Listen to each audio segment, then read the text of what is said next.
Have you ever found yourself lying awake at night, replaying an argument in your head, perhaps rehearsing all the devastating comebacks you wish you'd delivered? Or maybe you've spent hours, even days, fuming over something someone said to you?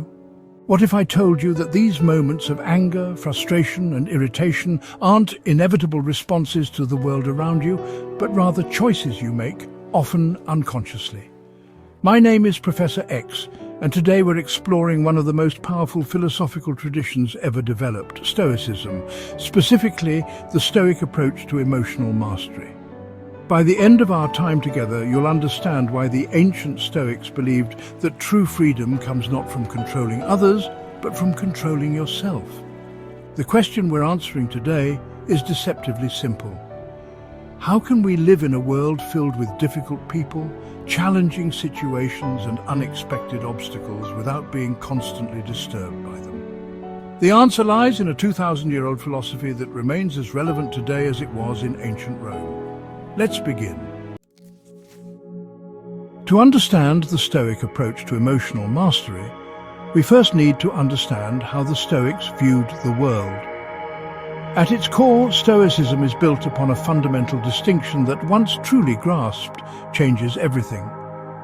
Epictetus, a former slave who became one of Stoicism's greatest teachers, opens his handbook, the Enchiridion, with these words: "Some things are within our control, while others are not. Within our control are opinion, motivation, desire, aversion, and, in a word, whatever is of our own doing. Not within our control are our body, property, reputation, status, and, in a word, whatever is not of our own doing." This distinction between what we can control and what we cannot is the foundation of Stoic emotional resilience. It sounds simple, perhaps even obvious, but most of us live our lives in complete contradiction to this principle. We become angry when traffic delays us, as if our anger could make the cars move faster. We feel slighted when colleagues don't acknowledge our contributions, as if our resentment could change their perceptions. We worry endlessly about economic downturns or political situations beyond our influence. The Stoics would say that this constant emotional reactivity to things outside our control is the source of our suffering, and they offered a radical solution. Focus exclusively on what you can control, your own judgments, decisions, and actions, and accept everything else with equanimity. Marcus Aurelius, the Roman emperor who practiced Stoicism while ruling the most powerful empire on earth, wrote in his private journals, "You have power over your mind, not outside events. Realize this, and you will find strength." But what does this actually mean in practice? How do we apply this distinction to become masters of our emotional responses? To answer that, we need to understand the Stoic theory of emotions. The Stoics had a sophisticated understanding of human psychology that anticipated modern cognitive theory by nearly 2 millennia. They recognized that our emotional responses aren't caused directly by external events, but by our judgments about those events. Here's their model of how emotions work. First, something happens. Let's call this the stimulus. Maybe someone cuts you off in traffic or a colleague makes a dismissive remark about your work. Second, you have an automatic impression or reaction, a split-second response that occurs before conscious thought. Perhaps a flash of surprise or a physiological response like tensing muscles. But here comes the crucial third step. You form a judgment about what happened. You tell yourself a story about what the event means.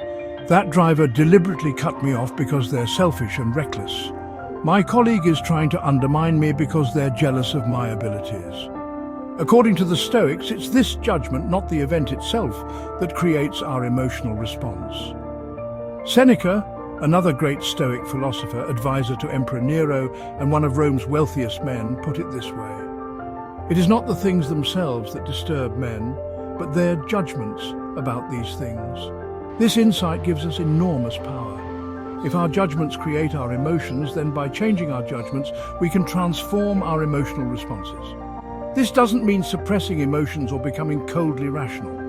The Stoics weren't interested in eliminating emotions. They wanted to transform destructive emotions into constructive ones. They distinguished between unhealthy passions like rage, anxiety, and bitterness, and healthy emotions like joy, caution, and righteous indignation. So how do we make this transformation? That brings us to the practical techniques. Let's explore several powerful techniques the Stoics developed for maintaining self-control in challenging situations. The first and most fundamental technique is to constantly remind yourself of what's within your control and what isn't. You can control your judgments and interpretations, desires and aversions, choices and actions, and responses to others. You cannot control other people's actions or opinions, external events, your reputation, or how others perceive you, and the past or future outcomes. When you feel yourself becoming angry or upset, ask, is this something within my control? If it isn't, remind yourself that becoming emotional about it is as irrational as becoming angry at gravity or the weather. Epictetus offers this advice: when something happens, the only thing in your power is your attitude toward it. You can either accept it or resent it. This isn't passive resignation, it's strategic focusing of your energy on what you can influence, rather than wasting it on what you cannot. The second technique sounds pessimistic, but is actually deeply practical. The Stoics regularly practiced premeditation of evils, mentally rehearsing challenging situations before they happened. Each morning, Seneca would imagine what could go wrong during his day-difficult meetings, uncomfortable social situations, even natural disasters. Not to induce anxiety, but to remind himself that these challenges were possible, expected, and most importantly, manageable. By rehearsing difficulties in advance, you reduce the shock when challenges occur, prepare rational responses rather than emotional reactions, appreciate the present moment more fully, and build confidence in your ability to handle adversity. Marcus Aurelius practiced this technique regularly. Begin each morning by saying to yourself, today I will encounter people who are meddling, ungrateful, violent, treacherous, envious, and unsociable. They suffer from ignorance of what is good and what is evil. This isn't cynicism, it's preparation. When you encounter difficult people after this meditation, you're less likely to be surprised or reactive. Of course, people will act this way sometimes. You tell yourself, I expected this. The third technique involves mentally stepping back to gain perspective. The Stoics called this the view from above, imagining yourself looking down on your situation from a great height. Marcus Aurelius practiced this regularly. Think of the whole universe of matter and how small your share. Think about the expanse of time and how brief, almost momentary, the part marked for you. Think of the workings of fate and how infinitesimal your role. When someone's rude comment or a minor setback feels overwhelming, zoom out. Imagine viewing the Earth from space. See the billions of people, each with their own struggles. Consider the billions who have lived before and the billions who will come after. Think of the cosmic insignificance of this one moment that's disturbing you. This isn't to say your experiences don't matter, it's to provide the perspective that helps you respond proportionally. From the cosmic perspective, is this really worth your anger or anxiety? The Stoics believed strongly in the power of role models. They would regularly reflect on people they admired, historical figures or contemporaries who demonstrated the virtues they aspired to. When facing a challenging situation, they would ask, what would Socrates do here? How would Cato handle this provocation? I encourage you to identify people, historical, contemporary, or even fictional, who embody the calm, reasoned approach to life you're working to develop. When provoked, imagine how they would respond. Even more powerful is to imagine yourself as the role model others might look to. Ask yourself, what kind of person do I want to be in this situation? How would the best version of myself respond? Epictetus advised his students, when you encounter difficulty, remember that you have been equipped to endure it. Consider what faculties you have for dealing with this situation. By consciously assuming the role of the person you aspire to be, you begin to become that person through practice. This technique might be the most counterintuitive, but also among the most powerful. The Stoics regularly practiced contemplating the worst that could happen, including illness, poverty, exile, and death. They also considered the temporary nature of everything they valued. Imagine losing your job. Imagine your relationship ending. Imagine your home destroyed in a natural disaster.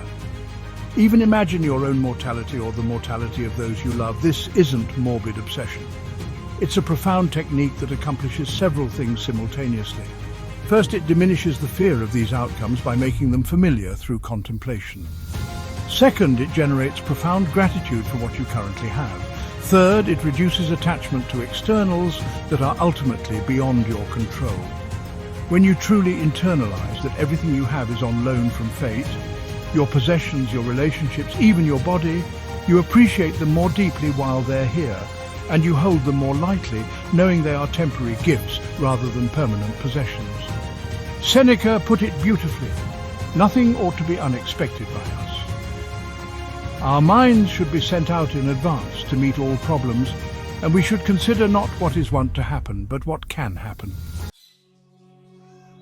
Now let's apply these principles specifically to the challenge of not being bothered or angered by others. The Stoics had several powerful insights that transform how we experience provocations. The first insight is that offense can only exist with your participation. As Epictetus said, remember, it is not enough to be hit or insulted to be harmed. You must believe that you are being harmed. If someone succeeds in provoking you, realize that your mind is complicit in the provocation. This is revolutionary when fully grasped. No one can make you angry without your consent. Your anger requires your active participation, your judgment that what happened is worthy of anger. When someone insults you, they haven't harmed you. They've only made sounds with their mouth or typed characters on a screen. The harm comes when you judge their words to be an attack on your worth or dignity. The Stoics had a remarkable practice for dealing with difficult people. When someone behaves poorly toward you, instead of reacting emotionally, ask yourself, what mistaken belief must this person hold to act this way? Marcus Aurelius advised, when you wake up in the morning, tell yourself, the people I deal with today will be meddling, ungrateful, arrogant, dishonest, jealous and surly. They are like this because they can't tell good from evil. This isn't condescension. It's recognition that harmful behavior stems from ignorance about what truly matters in life. People who understand the true path to happiness and fulfillment don't behave cruelly or selfishly. When someone cuts you off in traffic, instead of assuming they're intentionally disrespecting you, consider. Perhaps they're rushing to a hospital emergency, or they're distracted by personal problems, or they simply made a mistake in judgment. This doesn't mean you excuse harmful behavior, but by refusing to take it personally, by seeing it as a product of the other person's misunderstandings, you free yourself from the emotional reaction. The Stoics viewed the mind as an inner citadel, a fortress that external events cannot breach without permission. Marcus Aurelius wrote, "The mind adapts and converts to its own purposes the obstacle to our acting. The impediment to action advances action. What stands in the way becomes the way." When someone tries to provoke you, see this as an opportunity to practice virtue, patience, understanding, forgiveness. Every provocation becomes a chance to strengthen your inner fortress. This is a profound shift in perspective. Instead of seeing difficult people as obstacles to your peace, see them as trainers helping you build emotional strength. Just as weights provide resistance that builds physical strength, difficult people provide resistance that builds character. The Stoics ended each day with a review of their actions and responses. Seneca described his evening practice. When the light has been removed and my wife has fallen silent, aware of this habit that's now mine, I examine my entire day and go back over what I've done and said, hiding nothing from myself, passing nothing by. I encourage you to adopt this practice. Each evening, ask yourself, when did I become emotionally reactive today? What judgments triggered those reactions? How could I have responded with greater wisdom? What will I do differently tomorrow? This practice builds self-awareness and accelerates your progress. By consciously reviewing your responses, you'll begin to catch yourself in the moment before reacting. For those ready to go deeper, the Stoics offered several advanced practices for maintaining emotional equilibrium. Professor, the Stoics deliberately practiced physical discomfort to build psychological resilience. Seneca, despite his great wealth, regularly practiced periods of voluntary poverty. He would dress in simple clothes, eat plain food, and sleep on a hard mattress. By voluntarily experiencing discomfort, you diminish its power over you. You prove to yourself that you can handle discomfort with equanimity. This translates directly to emotional challenges. You might practice this by taking cold showers, fasting for a day, sleeping without a pillow, walking in uncomfortable weather, abstaining from pleasures you usually enjoy. Each time you voluntarily embrace discomfort, you're telling yourself, I can handle this. External circumstances don't control my internal state. The Stoics practiced regular contemplation of their own mortality, not as a morbid obsession, but as a clarifying perspective. Marcus Aurelius reminded himself, you could leave life right now. Let that determine what you do and say and think. When you remember that your time is finite, petty annoyances and provocations lose their power. Ask yourself, on my deathbed, will I wish I had spent more energy being angry about this? This practice creates a powerful hierarchy of concerns. Most things that bother us daily simply don't register against the backdrop of our mortality. Perhaps the most advanced Stoic practice is amor fati, not just accepting what happens, but loving it. This doesn't mean loving suffering or injustice themselves, but loving the opportunity they present to exercise virtue and develop character. Epictetus, who was crippled and had been a slave, advised, do not seek for things to happen the way you want them to. Rather, wish that what happens happens the way it happens. Then you will be happy. This is the pinnacle of Stoic emotional mastery. When faced with a challenging personal situation, you don't just accept it calmly, you embrace it as exactly what you need at this moment for your growth. This isn't resignation. It's radical acceptance and the recognition that resistance to reality is the source of suffering.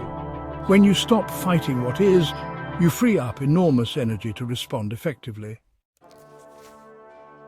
Now let's address some common misconceptions and objections to the Stoic approach. Professor, absolutely not. The Stoics weren't interested in suppression, which they knew was psychologically harmful. They advocated transformation, converting destructive emotions into constructive ones through cognitive reframing. Anger becomes proper indignation that motivates constructive action. Fear becomes prudent caution that helps you prepare. Attachment becomes appreciation that isn't dependent on possession. The Stoic sage isn't emotionless. They experience joy, righteous indignation, love, and appropriate caution. They simply don't experience the destructive passions that come from false judgments. The Stoics were practical. They recognized that perfection isn't attainable, it's an ideal to work toward. Seneca, who struggled with his own temper, wrote entire books on anger management. Progress, not perfection, is the goal. Each time you catch yourself before reacting, each time you recover more quickly from being provoked, you're succeeding. The Stoics distinguished between anger and proper indignation. Anger is a passionate desire for revenge that clouds judgment. Proper indignation is a clear-eyed recognition of injustice that motivates effective action. You can oppose injustice, protect yourself and others, and take decisive action without the emotional disturbance of anger. In fact, you're more effective without it. Consider, who is more effective in a crisis? The person screaming in rage, or the person who remains calm, focused, and determined? The Stoic approach never excuses harmful behavior or denies its impact. It simply offers you a path to freedom despite what others do. You can recognize injustice, take appropriate action, and still choose not to add the additional suffering of emotional reactivity. This isn't blaming victims, it's empowering them by showing a path to reclaim inner freedom regardless of external circumstances. We've covered considerable ground, so let's bring these principles together into a practical approach you can implement starting today. Professor, when someone or something threatens to disturb your tranquility, 1. Pause. Create space between stimulus and response 1. Identify the judgment.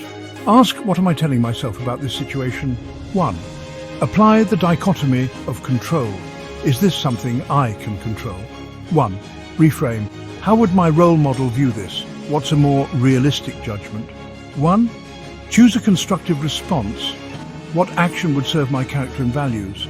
With practice, this process becomes increasingly automatic. What once provoked hours of distress eventually passes through your mind with minimal disturbance. 1. Morning preparation. Anticipate challenges and rehearse your responses. 1. Mindful pauses. Throughout the day, check in with yourself. 1. Voluntary discomfort. Regularly practice handling physical discomfort. 1. Perspective shifts. Practice viewing provocations from different viewpoints. 1. Evening review. Reflect on your responses and plan improvements. These practices, performed consistently, will gradually transform your relationship with provocation and disturbance. The change isn't overnight. It's incremental but profound. We began with a question.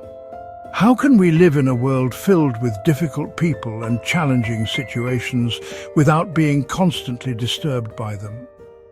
Professor the Stoic answer is both simple and profound. By mastering ourselves rather than trying to control others. The freedom the Stoics offer isn't freedom from difficulty, it's freedom within difficulty. It's the ability to maintain your equilibrium regardless of what others do or what circumstances arise. Imagine moving through life with this inner freedom, responding rather than reacting, choosing rather than being compelled, maintaining your center amid the chaos around you. This isn't just philosophical theory. It's a practical path to a life of tranquility, purpose, and inner strength. A life where you're no longer at the mercy of others' behavior or random events. The Stoic philosophers weren't perfect. They struggled just as we do, but they left us a roadmap, tested across centuries and cultures for developing the most valuable form of self-control mastery over our own minds. Make the best use of what is in your power and take the rest as it happens. Some things are up to us and some things are not up to us.